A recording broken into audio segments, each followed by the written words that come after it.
Welcome to T Times news. కోల్కతాలోని బర్ధమన్ జిల్లా కేంద్రంలో దుర్గా పూజ వేడుకలు ఘనంగా ప్రారంభమయ్యాయి. ఈ సందర్భంగా ముక్త అబోహో ఛానల్ సీఈఓ నసీముద్దీన్ మాట్లాడుతూ కోల్కతా దుర్గా పూజ వేడుకలకు అంతర్జాతీయ గుర్తింపు లభించిందని, ఇది ప్రతి భారతీయుడికి గర్వకారణమని అన్నారు.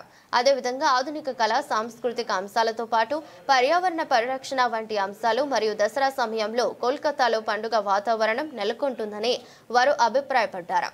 మండపాలలో దుర్గామాత విగ్రహాలతో ఘనంగా అలంకరించిన నిర్వాహకులను ముక్త అబోహో టీవీ ఛానల్ ఆధ్వర్యంలో జిల్లా కేంద్రంలోని పలు మండపాలను సందర్శించి వారిని ప్రత్యేకంగా అభినందించి మొమెంటో మరియు సర్టిఫికెట్లను అందజేశారు. కార్యక్రమానికి స్పాన్సర్ గా ఎంసీఆర్సీ నాలెడ్జ్ క్యాంపస్ మరియు కో స్పాన్సర్ గా ఆపంజన్ హాస్పిటల్ నిలిచాయి. కార్యక్రమంలో channel CEO Naseemuddin, senior correspondent Sharmistha Panda, college joint డైరెక్టర్లు సయ్యద్ ఇమ్రాన్, నూర్ ఆలం, ఎగ్జిక్యూటివ్ మెంబర్ ఆకాష్ దత్తా మరియు పలువురు మీడియా ప్రతినిధులు పాల్గొన్నారు.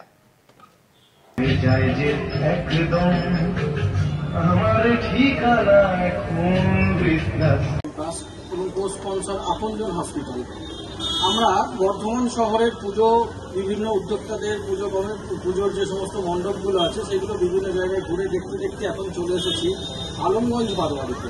এবং আলমগঞ্জ বারোয়ারি মানেই হচ্ছে একটা নতুনত্ব থাকে এবং একটা চমকও থাকে। সেই জায়গা থেকে দেখে আমরা গতকাল থেকেই আমাদের বিভিন্ন রকমভাবে আমরা বিভিন্ন পুজো মণ্ডপে ঘুরেছি এবং সার্বিক বিচারে এখানকার যে পুজো সেটা তো একটা পুরস্কার পাবে, এটা করেই নেওয়া যায়।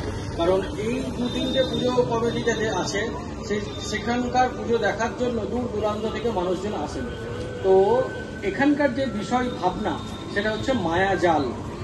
আমরা জানি জীবন মানেই হচ্ছে মায়া।